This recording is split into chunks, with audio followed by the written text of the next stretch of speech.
What up? Swerve Jones. This is part 2 of the making of the adventures of Red and Randy.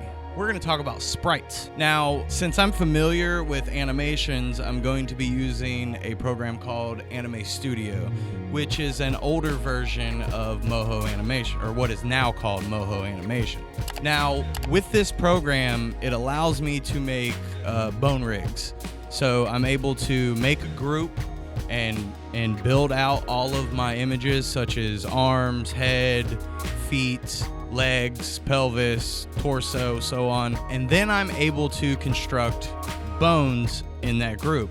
And that allows me to move everything around. Using keyframes with the bone rig allows me to structure out my key positions for my animation, which is later going to be turned into sprites. Basically, the bone rig from position to position will essentially fill in the gaps of in-betweens, which is what you do from one position to another. Animators know about this. But for now, let's build out these animations so we can prep these sprites. Let's go. I started with a walk cycle. I wanted Red to have this southern stomp as he walked. So he hits the ground pretty hard with every step. It might be a little aggressive, but I really like how it came out here.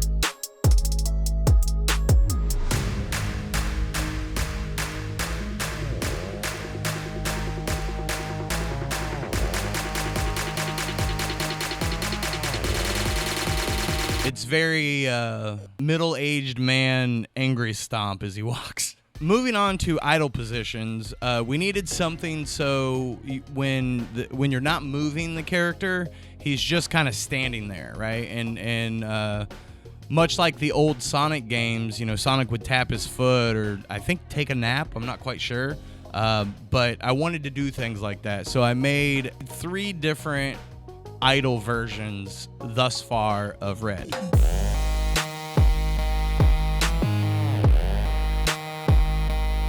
One, we just did an idle position where he's just kind of hanging out, chilling, not really doing much. Just kind of a little bit of a motion wobble, you know, kind of like the old Mortal Kombat. And then I specifically wanted to do the Sonic foot tap. So he kind of positions himself and then does like a nice little foot tap like he's waiting on you to do something. And then finally, in the idle positions, I really wanted him to sip his beer, so we had to make a position. I still need to add in like the beer actually flowing, but I might do that when we actually get to the sprite process, to where right now we're just laying out our animation in Anime Studio. Every good side scroller has speed, right? You have a run option, so your character can zip faster and build momentum to, let's say, jump higher or dash or slide.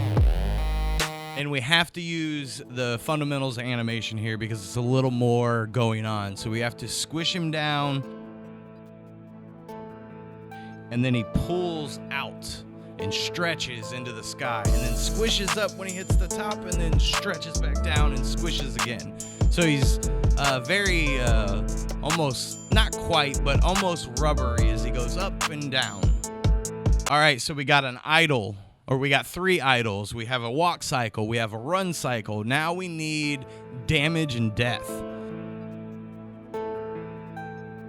Because every character is gonna get hit. They gotta take a hit. And they gotta know how to die.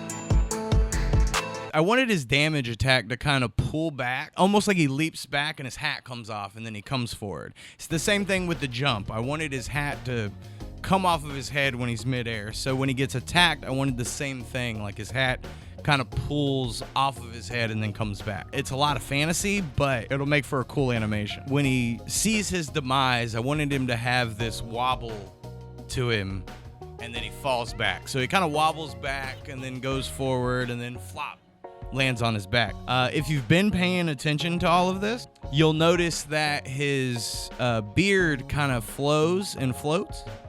So as he wobbles back and forth and then kills over, you'll see that he doesn't spill his beer. Let's have a look at all the animations that we've done so far.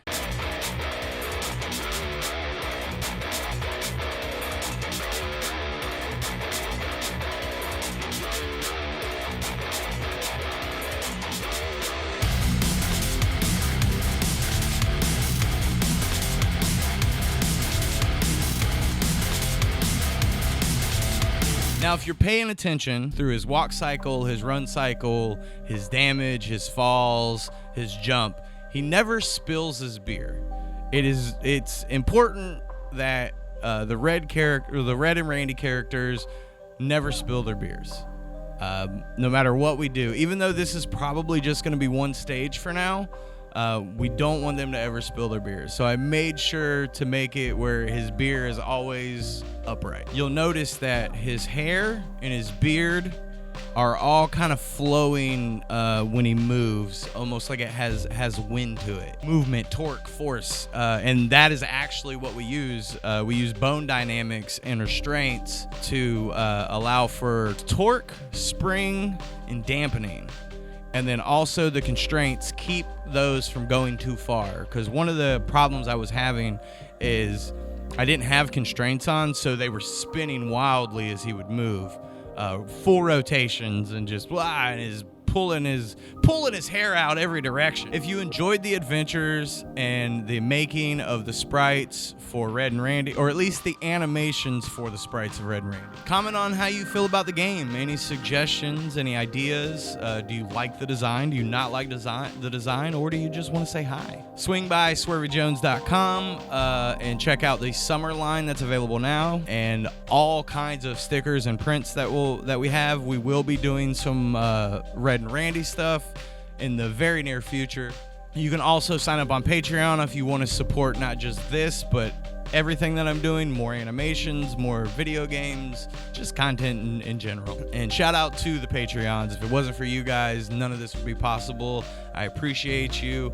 On Patreon, you can get stickers, prints, and all kinds of different merch depending on what tier you are. Go check it out.